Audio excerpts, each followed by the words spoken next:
Hello everyone, welcome back सिर्फ Yadav classes. तो guys, आज हम यहाँ पर यूनिट 3 के चैप्टर 3 पर डिस्कस करेंगे। और चैप्टर 3 में हम जो है केस वर्क पढ़ते हैं।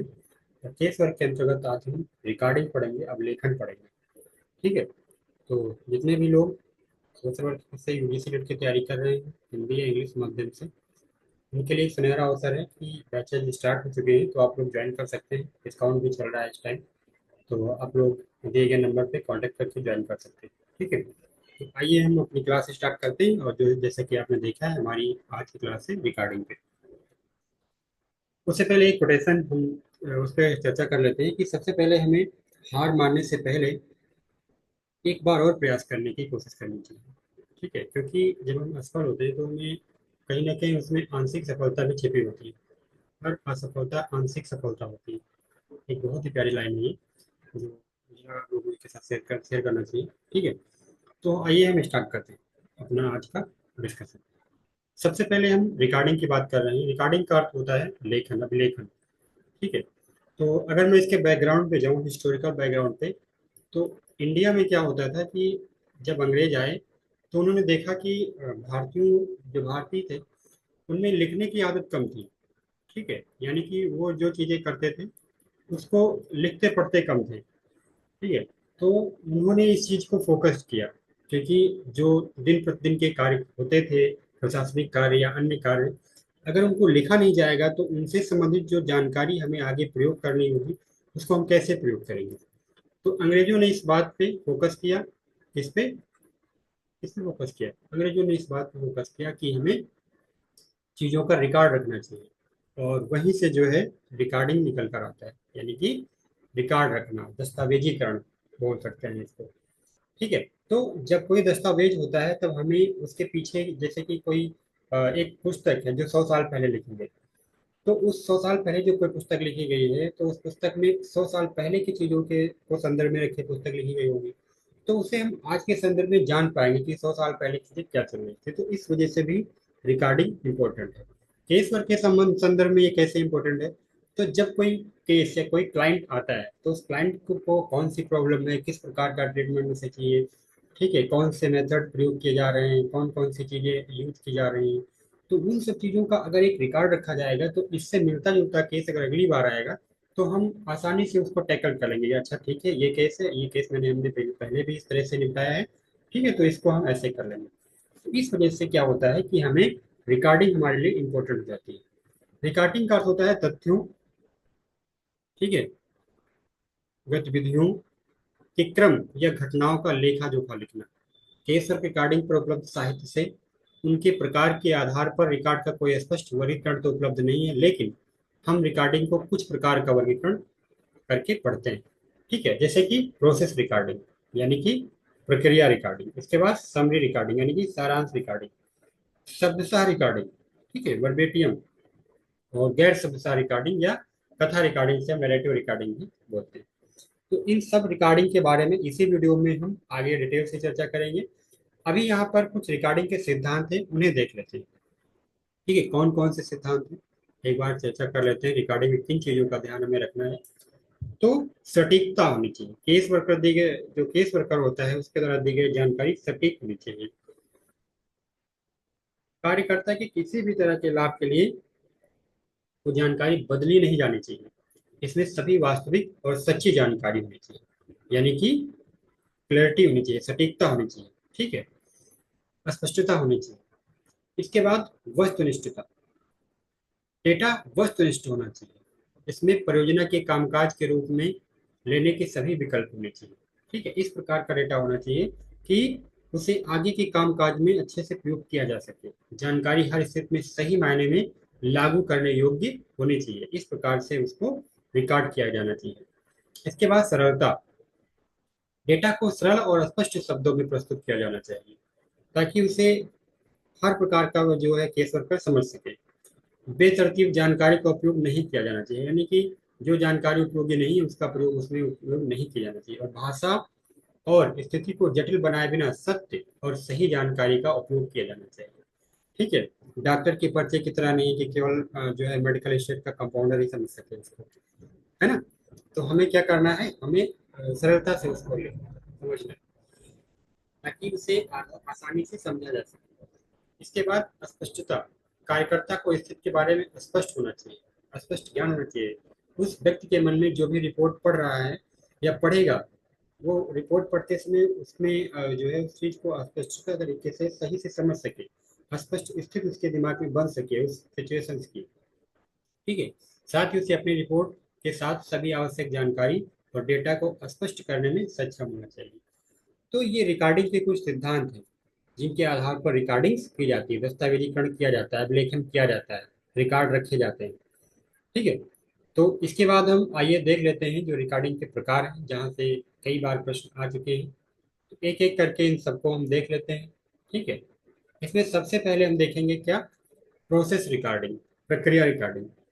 इसमें होता क्या है कि इसमें पूरी साक्षात्कार में व्याख्या के साथ, ठीक है, मौखिक और गैर मौखिक भावनाओं, प्रतिबिंबों और दोनों प्रकार के सभी संचार का लिखित रिकॉर्ड शामिल है। ठीक है, यानी मौखिक और गैर मौखिक इन दोनों का लिखित रिकॉर्ड इसमें शामिल होता है। ये उस अनुक्रम को संरक्षित करता है जिसमें विभिन्न मामलों पर चर्चा की गई, यानी जिस प्रकार प्रोसेस हुआ है, जिस प्रकार प्रक्रिया चली है, उसको उसी प्रकार में अनुक्रम में हमें रखना होता है। इस पद्धति में साक्षात्कार और अवलोकन साथ साथ चलते हैं, यानी कि इंटरव्यू और ऑब्जर्वेशन साथ साथ चलते हैं। ये शब्दशः या गैर शब्दशः पुनरुत्पादन हो सकता है। ठीक है। तो इस प्रकार हम प्रोसेस रिकॉर्डिंग से समझते हैं कि इसमें क्या होता है कि इसमें जो चीजें जिस प्रकार चली हैं उनको उसी क्रम में हम रखते हैं। इसके बाद सारांश रिकॉर्डिंग, यानी कि समरी रिकॉर्डिंग। समरी रिकॉर्डिंग में क्या होता है, सावधानी पूर्वक इसको रिकॉर्ड किया जाता है, और इसमें होता क्या है कि सावधानी पूर्वक बनाया गया सारांश किसी भी बड़े पैमाने पर लेखन को कम करता है। यानी कि कोई प्रोसेस है, कोई प्रक्रिया है और काफी देर तक वो चल रही है, तो उसको हम ऑब्जर्व करते हैं और उसमें से उसको लेखन को लंबा नहीं बनाने के लिए उसमें से मेन मेन जो चीजें होती हैं उनको हम छांट कर इंपॉर्टेंट चीजों को निकाल कर लेखन में शामिल करते हैं। इससे हमारा लेखन कम हो जाता है, ताकि अगली बार जब उसका प्रयोग किया जाएगा, कहीं यूज किया जा सके, तो पता चले इतना ज्यादा ना रहे कि लोग उसे पढ़ने से डरे कि यार इतना कौन पढ़ेगा। ठीक है, तो हमें उस चीज को समझना होगा। और लेखन को कम किया जाता है इसमें समरी रिकॉर्डिंग में, मेन मेन पॉइंट लिखे जाते हैं, दिशा स्पष्ट होती की जाती है और कार्यकर्ता का समय बचाता है। लंबी अवधि में किए गए सभी रचनात्मक आकलन का ये सारांश होता है। ये या तो व्यवस्थित हो सकता है या उस कार्यकर्ता जो हस्तक्षेप के जिम्मेदार था उसके द्वारा लिखित एक संक्षिप्त काल अनुक्रमिक कथा की तरह दिखाई दे सकता है, यानी क्रोनोलॉजिकल फॉर्म में ये हो सकता है। ठीक है। तो समरी रिकॉर्डिंग नाम से पता चल रहा है कि इसमें समरी की बात की जाती है, मेन एंड पॉइंट लिखे जाते हैं। ठीक है। इसके बाद है वर्बेटिम रिकॉर्डिंग, शब्दशः रिकॉर्डिंग। ये व्यक्ति के अपने शब्दों में तथ्यात्मक डेटा का पुनरुत्पादन होता है। ठीक है, इसमें सटीकता और निष्पक्षता अधिक होती है, इसी वजह से इसका उपयोग आमतौर पर केस वर्क में ज्यादा किया जाता है, यानी कि केस वर्क में इसका उपयोग वर्बेटिम रिकॉर्डिंग का ज्यादा किया जाता है। ये सभी केस वर्क में रिकॉर्ड किए जाते हैं, ये सभी प्रकार केस वर्क रिकॉर्डिंग के हैं, लेकिन इसमें जो है वर्बेटिम रिकॉर्डिंग का यानी शब्दशः रिकॉर्डिंग का प्रयोग ज्यादा किया जाता है। इसके बाद अगली जो रिकॉर्डिंग है वो है गैर शब्दशः या कथा नरेटिव, या कथा रिकॉर्डिंग या नरेटिव रिकॉर्डिंग। ठीक है, तो उसको समझ लेते हैं कि वो क्या है। तो जो नॉन वर्बेटियम या नरेटिव रिकॉर्डिंग होती है, इसे हम कथा रिकॉर्डिंग भी कहते हैं। कथा रिकॉर्डिंग की एक ये प्रमुख शैली भी रही है और अभी भी है। ये समाचार पत्रों और पत्रिकाओं में पाई जाने वाली शैली है, यानी समाचार पत्र और पत्रिकाएं जो होते हैं, जो हम पढ़ते हैं, उसमें जो रिकॉर्डिंग की शैली होती है वो कौन सी होती है, यही होती है।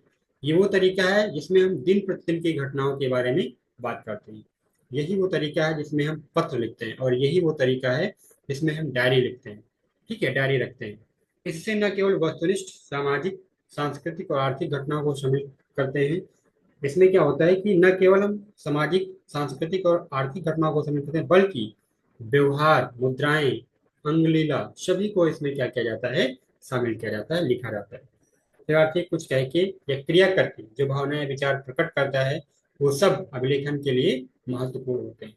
यानी कि उसकी हर प्रकार की गतिविधि क्या होती है, अभिलेखन के लिए महत्वपूर्ण होती है। उसके शरीर की जो भाषा है वो भी इम्पोर्टेंट होती है। तो इस प्रकार हम देखते हैं कि रिकॉर्डिंग के चार प्रकार यहाँ पर हमने पढ़े। ऑप्शन आ सकते हैं कि केस वर्क रिकॉर्डिंग के कौन कौन से प्रकार हैं, उसमें एक बाहर का भी ऑप्शन हो सकता है, बाकी ये हो सकते हैं। तो हमें पहचानना होगा कि प्रोसेस रिकॉर्डिंग होता है, समरी रिकॉर्डिंग होती है, वर्बेटिम रिकॉर्डिंग होती है, नॉन वर्बेटिम नैरेटिव रिकॉर्डिंग होती है। ठीक है, यानी प्रक्रिया, सारांश, शब्दसा रिकॉर्डिंग, गैर शब्दसा रिकॉर्डिंग या कथा रिकॉर्डिंग। इस प्रकार ये 4 रिकॉर्डिंग के प्रकार हैं। ठीक है, आइए इसके आगे कुछ जो इम्पोर्टेंट कॉन्सेप्ट है वो भी देख लेते हैं। केस वर्क के चरण। ठीक है, यानी कि सोशल केस वर्क में जो भी केस आता है उसको किन चरणों के माध्यम से टैकल किया जाता है, किस चरणों के माध्यम से उसका समाधान किया जाता है, तो ये चीज़ें यहाँ पर हम एक बार देख लेते हैं। ठीक है, तो सबसे पहले जब कोई केस आता है तो उसकी भर्ती होता है, यानी कि इंटेक। ठीक है, इंटेक फेज पहला चरण होता है, भर्ती चरण होता है, या प्रवेश चरण इसको बोल सकते हैं। क्या बोल सकते हैं? प्रवेश। ठीक है, प्रवेश चरण बोल सकते हैं। इसके बाद जब एडमिशन हो जाता है, भर्ती हो जाता है, प्रवेश हो जाता है उसका पहले चरण में, इसके बाद उस पे उसका जो है उससे संबंधित जो चीजें होती हैं उनका अध्ययन किया जाता है। ठीक है, अध्ययन के बाद उनका निदान किया जाता है।